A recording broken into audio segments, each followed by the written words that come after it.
Adam Suluzolo Bafenek Mokonzi Baali Bamuna Tozo Lingate que to recadrer yo.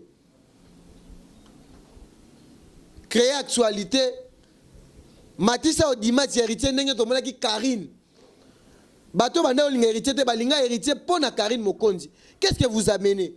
Jaël Choye wana kataina course. Mambala ti mazo kokalisouté. Mutuna mutu akane loko na ye. Karine Mokonzi a aussi ses défauts, bien sûr. On le reconnaît. Nul n'est parfait quand on le dit comme ça.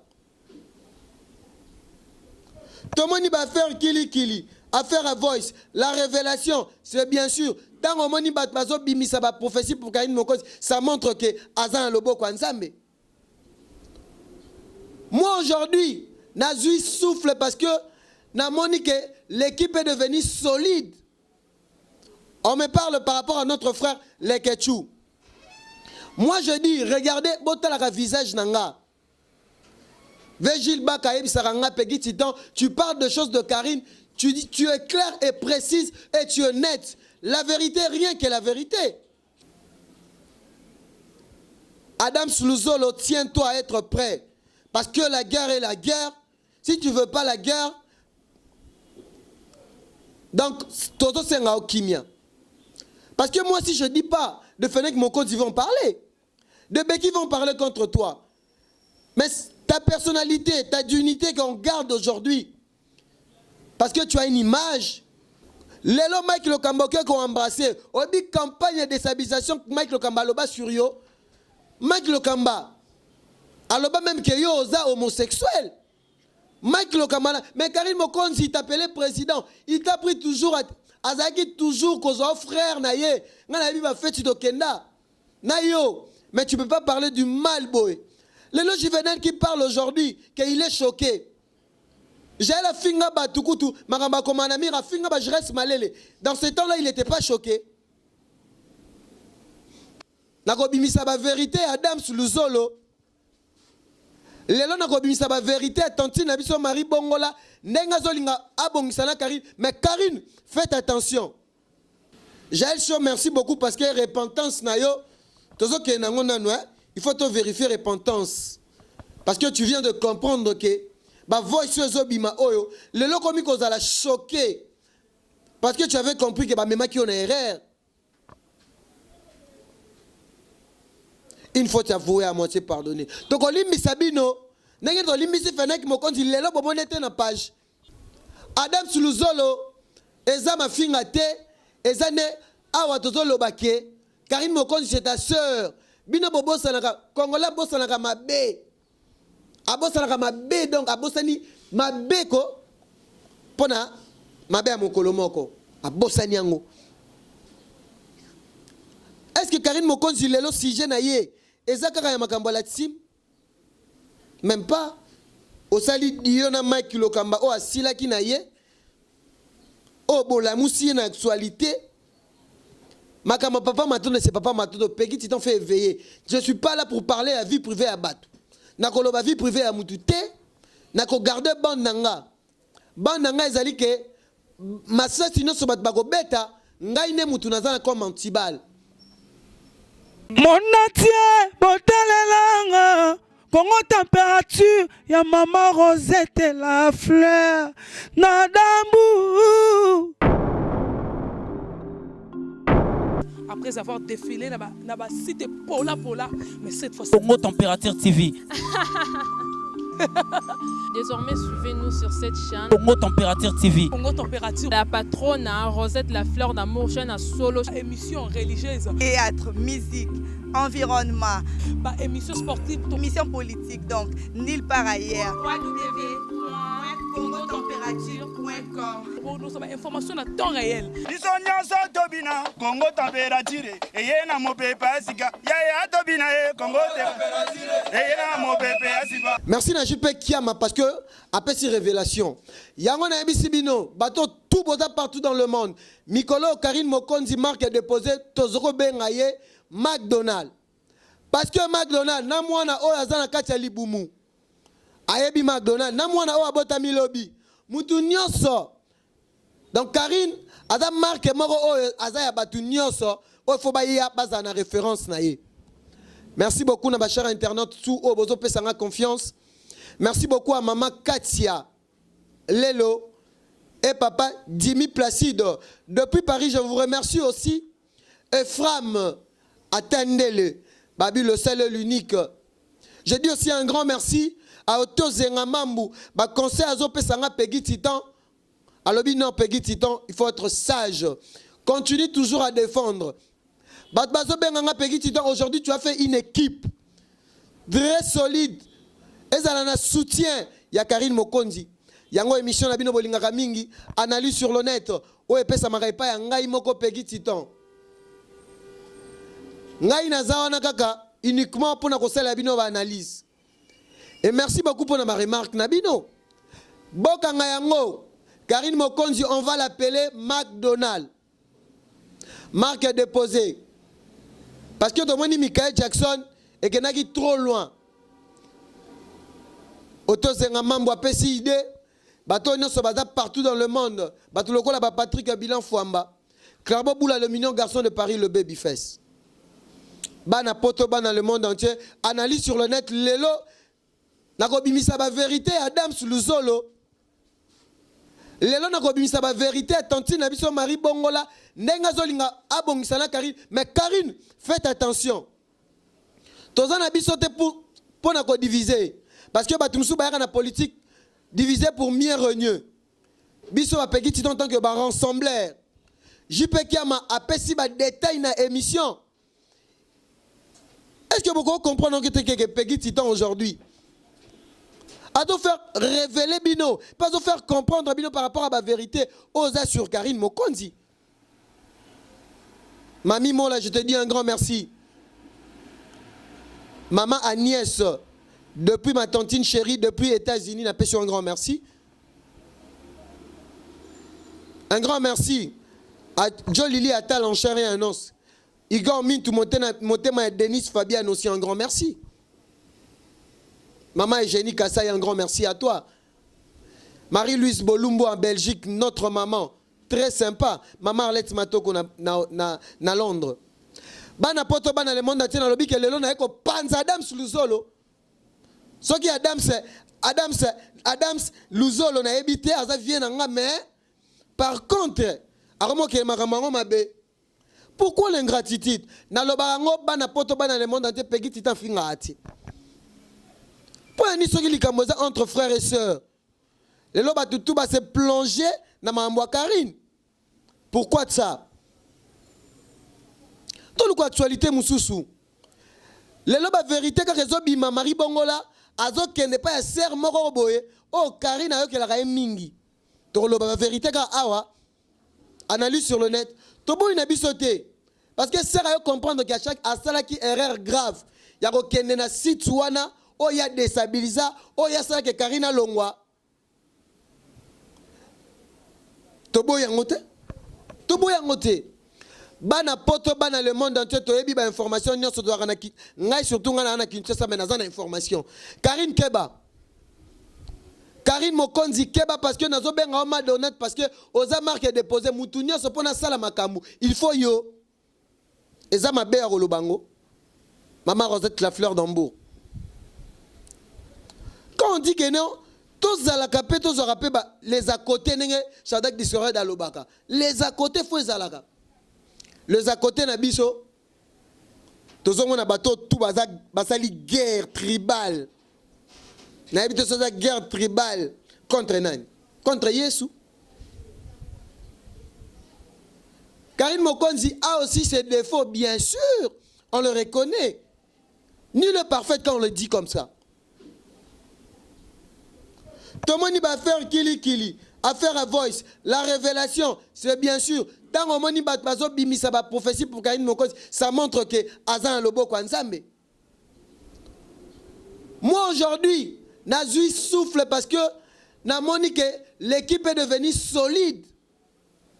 On me parle par rapport à notre frère Lekechou. Moi je dis, regardez, botalaka visage nanga. Végil Bakaïb Saranga Peggy Titan, tu parles de choses de Karine, tu dis, tu es clair et précise et tu es net. la vérité, rien que la vérité. Pourquoi nous les Congolais, on veut toujours il y a ignorer des choses où ils ont monana.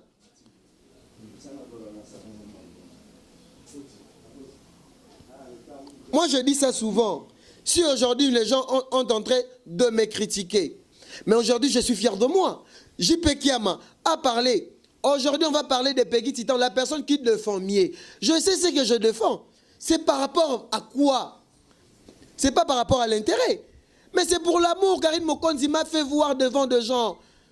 Karine Mokonzi a dit que non, Peggy Titan c'est un garçon très intelligent. Je ne peux pas aussi l'être. Mais du fait que Nazo a la sincère, combien de fois bateau lelo bateau ba Peggy Titan zalaboy non. Adam Suluzolo otikala kozala hypocrite depuis kalanga na yeba yo. Mais pourquoi toujours yo olongo Afrique du Sud koya pona ko attaquer Karine Mokonzi? Ezanini la team wata o batikela bino charge lelo héritier watana be ba déception na ba déception. Bozo décevoir yé surtout bino bato boza na tout autour ya héritier bozo aider héritier en rien. Pona ka kozala na TV ya ko insulta Karine, c'est comme si Karine ta comme la team wata. Héritier Watanabe, c'est un bon chanteur. C'est lui le tête d'affiche. Il y a dans cette tête d'affiche, il y a mouvement wana la team Wata. Malgré Baranake Bakei, malgré Banan Bakei, Héritier Watanabe se produit, Héritier Watanabe ba concert, Héritier Watanabe azo salapé ba répétition na kitoko. Bino bozo aider Héritier nini. D'ailleurs de 1 janvier mangoké. Oh lelo azala qui poussé par des inconnus. Adam Suluzolo, tiens-toi à être prêt. Parce que la guerre est la guerre. Si tu ne veux pas la guerre, donc, Toto Senga Okimia. Parce que moi, si je ne dis pas de Fenech Mokonzi, ils vont parler. De Beki vont parler contre toi. Mais ta personnalité, ta dignité qu'on garde aujourd'hui, parce que tu as une image, Oza est né, oh l'élope, Ozo émergé dans Moussala Nayo, à part ya Karine Mokonzi. Tika Karine Mokonzi à la tranquille parce que vous, oh Bino Bolukaki, Nakata la team Wata, on vous a laissé. Qu'est-ce que vous faisiez?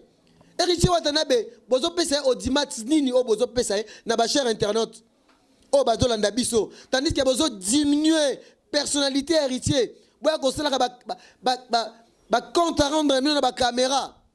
Adam Suluzolo, tiens-toi prêt. Personne, je dis que le respect reste le respect. Mais en plus, le respect est réciproque. Ce qu'on respecte, qu'il est qui pas qu'on respecte Yaya. Et Zalaka bongo. Mais ngana yebi que droit d'honneur c'est Zalaka. Le temps dans Zolo Banobo parce que tu commences à être déclassé. Il y a l'une droit. Oh ngana pesa parce que tu combats Karine Mokonzi jusqu'aujourd'hui.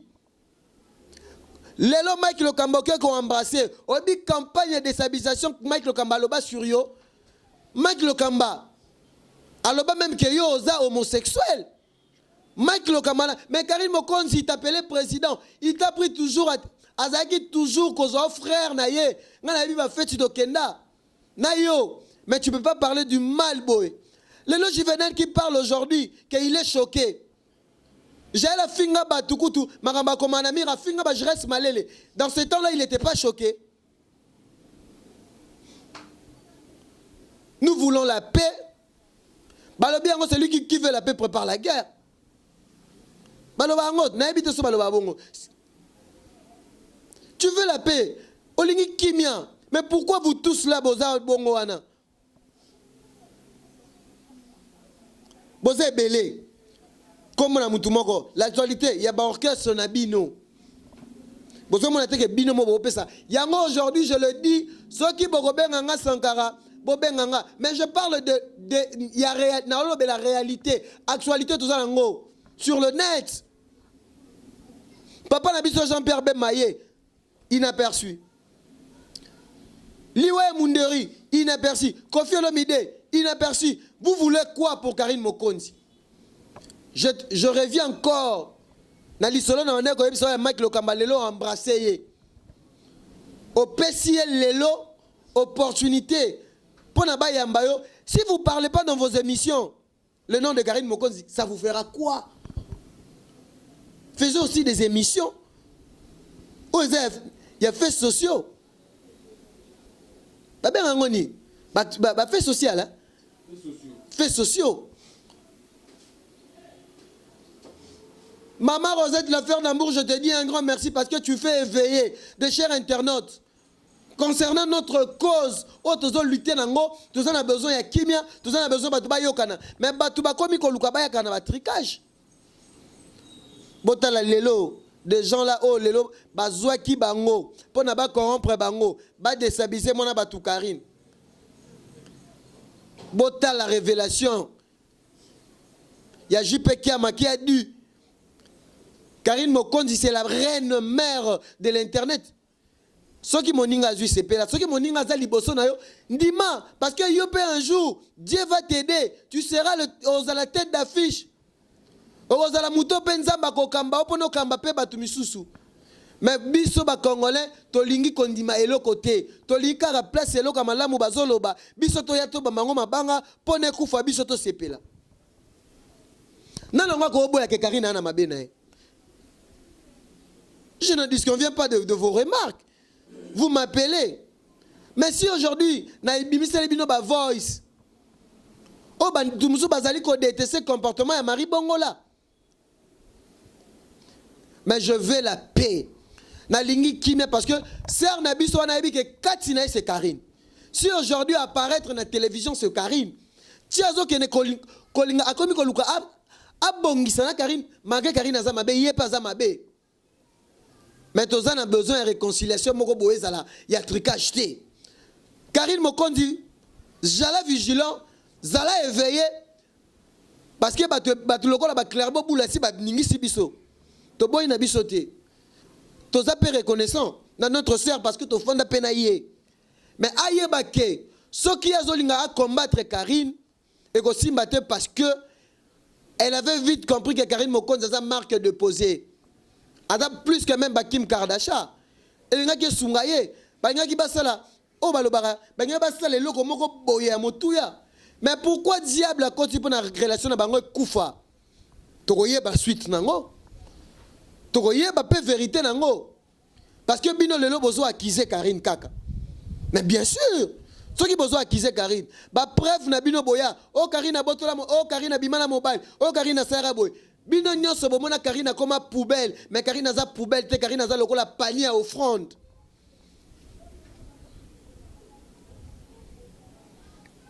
Merci na ba maman abimiseli biso prophétie. Et loko moko ko yela biso te. Nzambo to sambela ko ba parents na biso ba sambelaka. O biso moko to ndimela. O ba maman bazo soutenir Karine balobi ke petit ton a besoin à faire au pesilat. Est-ce que tu commences dans la carte de Karine Mokonzi à ça la paix parce que à ça la vision naé. La chaîne oh les lobino bat pozo côté là. Bandima Karine à ça la ba kalomi. Karine a contré batu. Mais lelo batu wana lelo ba futi bisonini. Et ça baiser à jidate. Ngana ko kabola jamais. Nazana a besoin que Tracy Melenga na Karine Mokonzi pas dans un conflit. Parce que les lorsqu'on qu'on dit que Tracy Melenga en conflit na Karine c'est parce que Mouto Sala d'abord que Karine n'a pas Tracy. Et ça Marie Bongola. Pas d'acquis c'est mère de trouble. Mais tout ça a besoin qu'on fait réveiller bino pour na boyeba. Les lots kaka batouana moko ba embrasser les lots. Bozo mona ngote ke likamango za ngo pe na motuyate. Et puis si na ngo le côté ba René Abiri na ba janvier ba kenara na ba site ba finga. Nga na finga kati na to faire réveiller batou. Ba yeba qu'est-ce qui se passe? Papa matonda lobaki maman papa matonda c'est pas Peggy Titan. Nga ité naza contre mututé. Naza kaka pona net défendre ba valeur. Makamo ezoleka na oyo na lobby yango na pesa position nga ya ko reconnaître Karine Mokonzi c'est ma référence. Parce que nako bundela papa oyanga, nako bundela maman nanga, nako bundela te muto, malgré qu'elle babi qu'elle a, il faut avoir l'amour du prochain. Nako bundela o muto pas zande konanga. Mais bisiko ngai nanu nazali ko se référer o na mona pe bolamu balakisanga parce que batu muso bazana pe basalakisanga bolamu te bazolinga kenga peki kisaleka na TV pona finga batu bango ba site na bango basala ka bambongo ba makilo kamba balinga ki bazwanga mais aujourd'hui tant nazo pe sa valeur.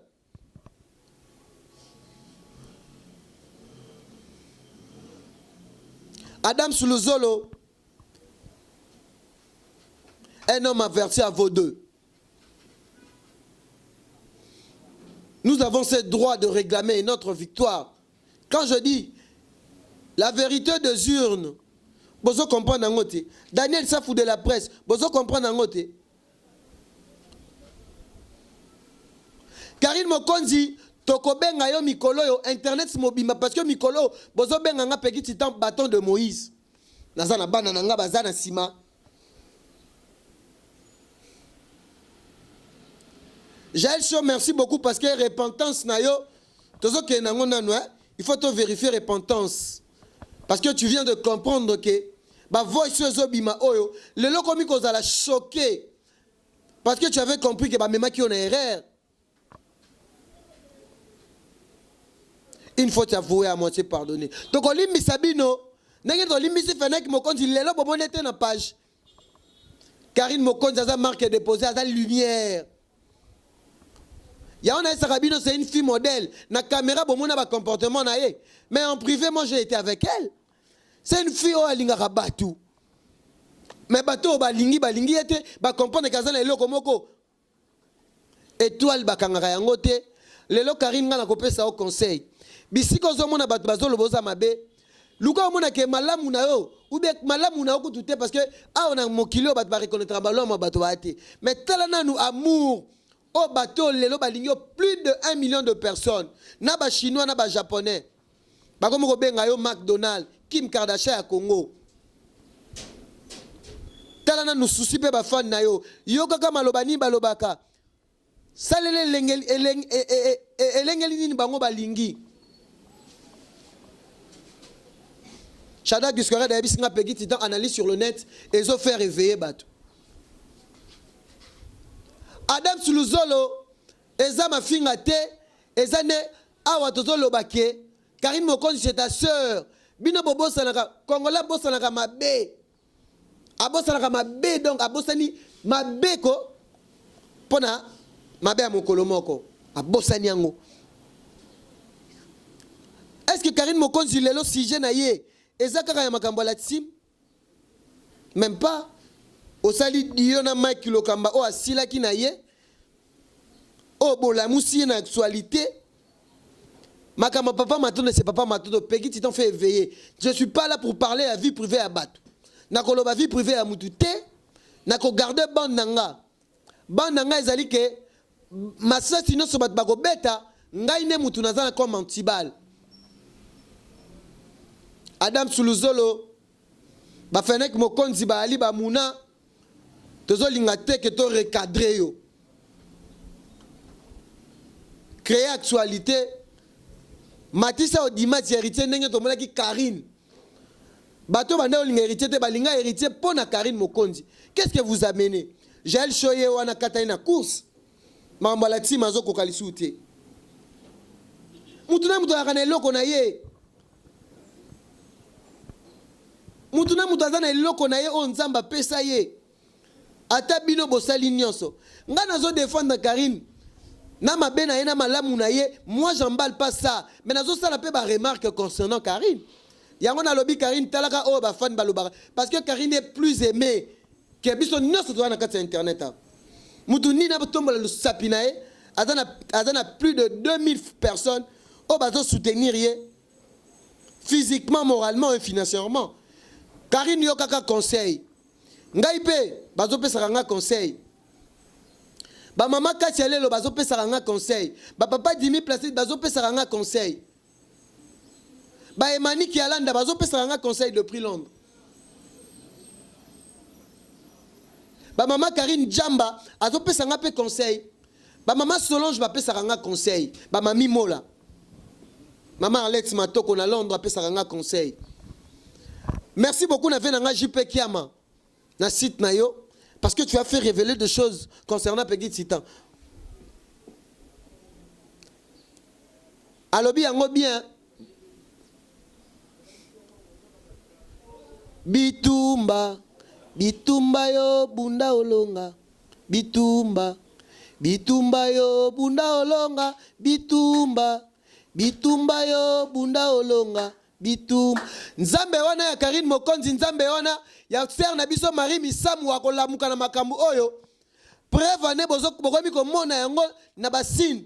Toko boya te, tolingaka réconciliation. Mais ça na nenga tricage c'est Adam Suluzolo yango omoni ke na obla musa makambu.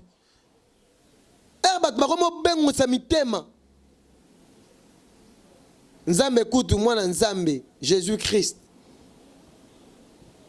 Aka na défaut. Alobi yango c'est le Père qui est saint. Aloba yango c'est le Père. C'est le Père qui est saint. Pour yaya ki na kasa mokili. Abi c'est le Père qui est saint. Bino bato boloba. Bino bato boloba bo apena mabena bino koza plus pire que Karine.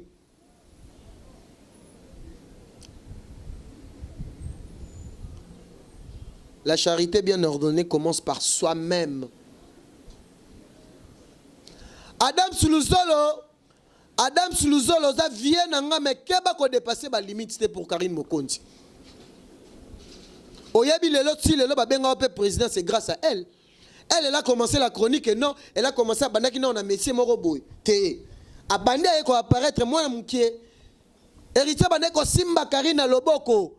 A okatsake la samba.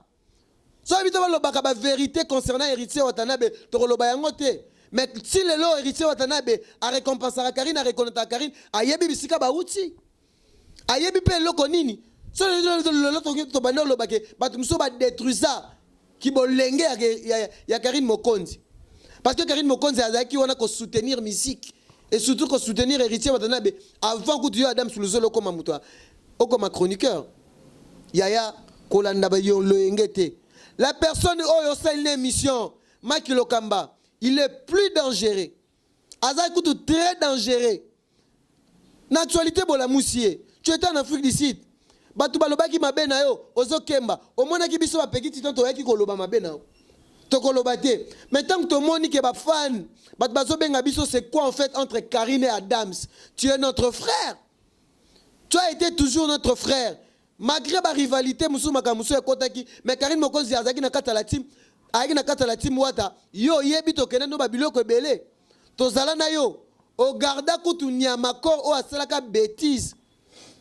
C'est parce que vous avez monté ma mounene. Mais si vous avez monté ma mounene, vous avez monté ma juvénal.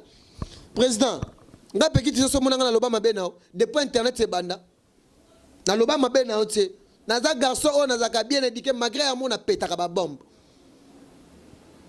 Et ça, il ne pas si. Vous avez Maki Lokamba. Maki Lokamba, vous avez bisoté. Pelingaka yo moko te kutu mutu oyo zana ye yo kendaka Dubai na 2016 yo bi maloba bango baloba pona yo lelo yo embrasser bango na préféré nanga Matika Songo na préféré nanga Alendele na préféré nanga Ken Piana mais ba o nga na tangi kombo te boye ba ke baza batu mabe ba Vincent Chilouz mabe ozo lekisa gel son émission na yo pona lobaka bimisa makambo ya Karine bino nyonso. Je vous dis, Maramboyo, Nzambe sa silisiango. C'est lui qui n'est pas avec nous et contre nous. Adam Suluzolo, comme il contre Bisso, comme il dans Yebango qui non Yonengo Zabongo, comme il anti.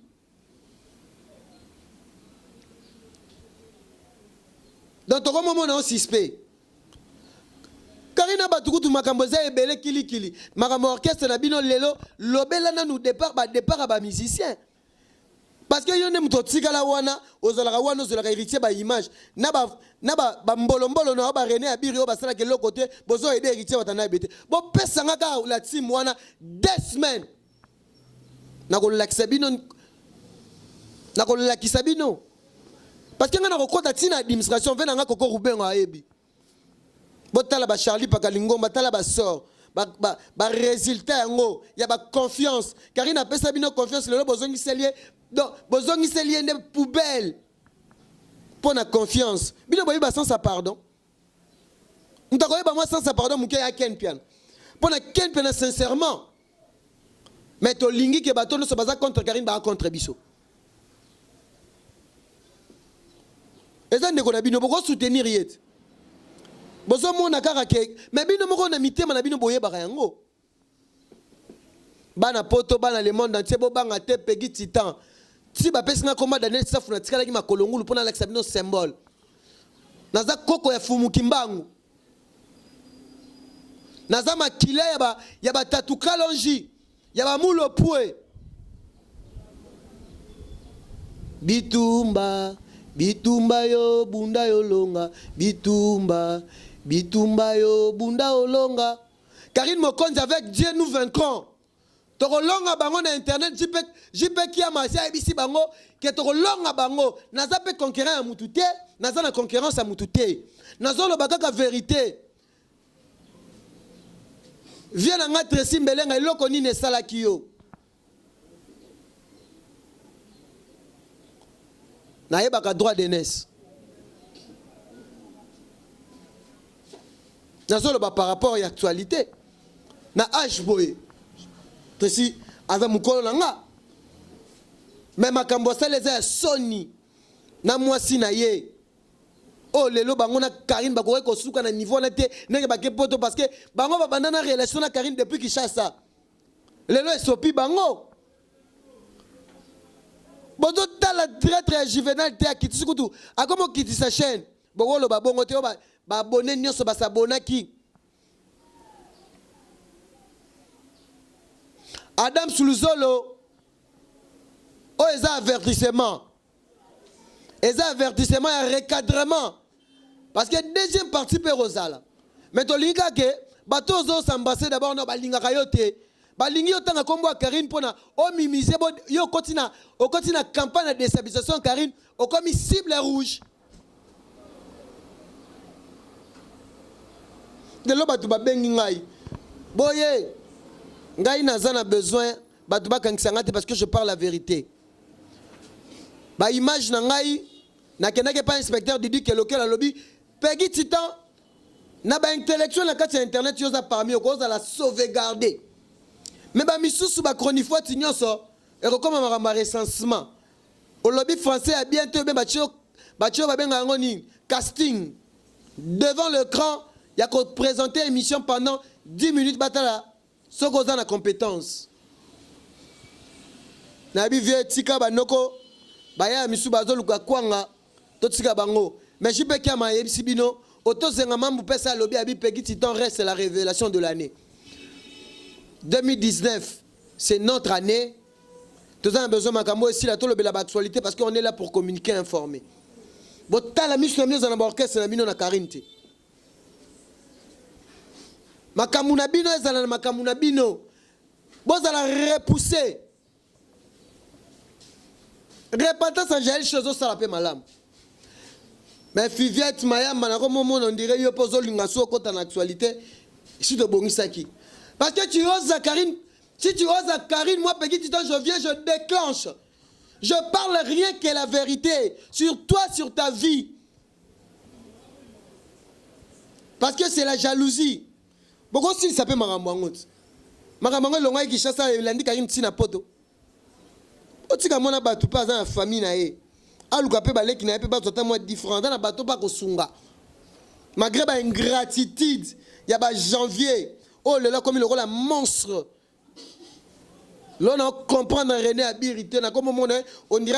On dirait il habite à Montcali. Tu vas rappeler à Montcali, il y a bien Ali, mais bon, Limisanga. J'ai ce droit. Bochanga en rivalité dans Moutouté. Les Gachou, c'est notre frère. Azala ma colonie, moko libanda te moko libote. Akoloba mabe Peggy Titan parce qu'il y a que Peggy Titan a appelé sa position. Position na ngai eza par rapport na yoko tala na yoko ndima na mokili kondima ya mabe c'est de la chute avec Dieu nous vaincrons. Merci à mon pasteur Freddy Mikomi, papa Faya. Il combat aussi pour Karine Mokonzi. Il est là, il a dit que non na maman na ebisi bino merci beaucoup na première dame maman Denise Chilombo. Abi Makambo, Peggy Titan, tu es un garçon intelligent. Et si aujourd'hui il y a un problème, on doit intervenir parce que tu es un patriote. Tu es un patriote, tu es un Congolais. Tu défends quelque chose qui est valable, c'est ta sœur, tu reconnais. Reconnaître quelqu'un, c'est pas mauvais. Mes qualités, pour reconnaître qualité nanga. Net le col la JP qui a malobi que Peggy Titan garçon moko mayel là tu plus tout bien. Bon comparer nana. Pozo mon nanga niveau ba janvier. Kana world te. Na kumisate. Na world. Na mambakari na nanga sankarati. Maintenant mon actualité za yangot. To lobela makambo dido te. Bidon to lobela gang. Analyse sur le net. Bon mon na rangote makambo loba maga. Parce que na moni ba site belé ba komi so ba che Peggy Titan te makamuni nazo loba eloko ni nazo kundola na kundoli lelo makamumi satu Adam Suluzolo keba na kumonte keba na okeko lia na ba yini na yo pe deuxième chose de Marie Bongola zoluka abongisa amoni ke ba chaki na erreur. Troisième chose erreur ya ba Tracy Mbelenga pourquoi ça na Karine Mokonzi malgré Karine Mokonzi azamabe ba ko luka terrain d'entente te Juvenal okenda poto salani Pamula chekula kuto ningisa no kutata potote. Oza inaperçu aux arano na Château Rouge. Soupono zo 100 € de pokenda ya pas si balé qui no ba souffrir. Au moins que ozonga en actualité. Bo sala ka ba émission. Yango na pesi mikolo Karine Mokonzi McDonald. Na komi na suka émission na biso. Analyse sur le net. Igor mit monter ma Denise Fabiano. Maman Katia Lelo. Moi c'est Kitoko. Moi c'est papa na biso Dimi Placide. Papa mon razan favori papa Kitoko so talier. Au lobby non. Maman Rosette la fleur d'amour na sepeli. Na sepeli la maman Arlette Matoko na ba conseil na maman Eugénie Kasai. Mami mola moi c'est Kitoko ya Pemba za na Belgique. Marie-Louise Bolumbu notre maman Karine Djamba, maman Solange. Alain Zambé, fils autoritaire. Otto Zengamambu. Patrick Abilan Fomba Clarbo Boula Ami Gongombo. Le véritable, le célèbre soba bois qui na lolaka ya Congo te. Na Congo température te yeba ki warana poto te. Parce que l'actualité c'est nous. Na pesi mbote na bana tout ya Paris. Richip Kapinda. Na bosani ba joueur parce que ba joueur mikolo ba otalanga trop. Limbombe Lindama. Aïssa nga Peggy Titan coup de chapeau. Parce que tu es le défenseur. X base na Kenya. Coup de chapeau, Peggy Titan. Na pesi trésor Poutou Mabi. Le diable. Na pesi Mbote Bisika Zali. Cédric Bakambu Bakagol. Peggy Titan, tu es un frère. Yes, Anaka Peggy Titan, tu es un frère. La qualification du Congo, ça fera bien. Je pense que je serai avec toi ensemble. Dès mon retour, je te ferai signe. Merci à Cédric Bakambu Bakagol. Parce que tu donnes confiance à Peggy Titan, le défenseur de l'équipe nationale. Quand on parle de Karine Mokonzi, on parle directement de Peggy Titan. Comme Otto Zengamambu. Merci, on se retrouve à la prochaine.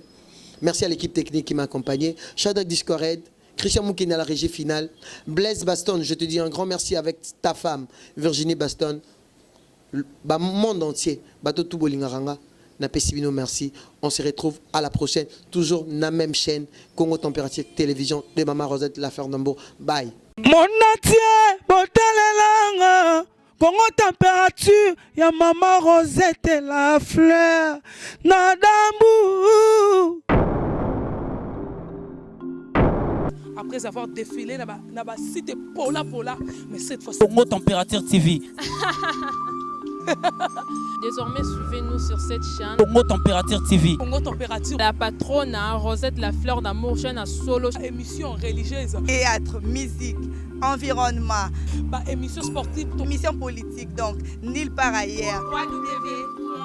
www.congotempérature.com. Pour nous avons information à temps réel. Biso nyonso tobina Congo Température eyena mopepe asika ya tobina Congo Température eyena mopepe asiba